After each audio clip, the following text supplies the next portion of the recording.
Common sense ওই policy মেকারদের থাকা উচিত যে ওকে ফাইন, আমি তো তাকে প্রোটেকশন দিব যেহেতু সে আমার দাসী ছিল, কিন্তু প্রোটেকশন তো এমন নগ্ন হতে পারে না।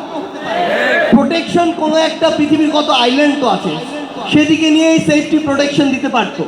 কিন্তু তারা যদি এই দেশের মানুষকে, যারা এতদিন ধরে জুলুম করেছে, অত্যাচার করেছে, নির্যাতন করেছে, তাদেরকে এভাবে নগ্ন প্রোটেকশন দিয়ে আমাদের সাথে সম্পর্ক স্বাভাবিকের আলাপ দেয়, সেই আলাপ আমাদের কানে ঢুকে না, এবং ঢুকলেও এক কান দিয়ে ঢুকে আরেক কান দিয়ে আমরা বের করে দিই।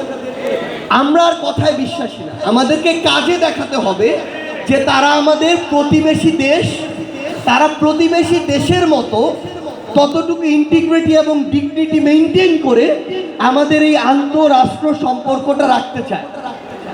এখন সবচেয়ে গুরুত্বপূর্ণ হচ্ছে এই যে আগ্রাসনটা খুনি হাসিনা এবং তার রেজিম করতে দিল, এই আগ্রাসন এখনো শেষ হয়নি।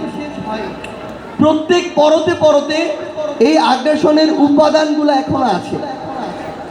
আমাদের জায়গা থেকে যে বিষয়টা আমাদের মনে হচ্ছে, এই আগ্রাসনের বিরুদ্ধে লড়াইটা জারি রাখা সবচেয়ে গুরুত্বপূর্ণ, এবং এর জন্য বেশ কিছু স্টেক হোল্ডার আছে যেগুলোর চর্চা, যেগুলোর প্র্যাকটিস আমাদের করতে হবে বিভিন্ন ফরম্যাটে। যেমন এই মাদ্রাসার আমাদের এই পয়েন্টের অনেক ছবি আমাদের কাছে আছে, অন্তত 5,500 এই অভ্যুত্থানের ভিডিও, কিভাবে নির্মম নির্যাতন করা হয়েছে, আমাদের ভাইদেরকে গুলি করা হয়েছে, হত্যা করা হয়েছে, এমন অন্তত 5,500 ভিডিও আমাদের কাছে আছে, প্রায় 250,000 ছবি আমাদের কাছে আছে।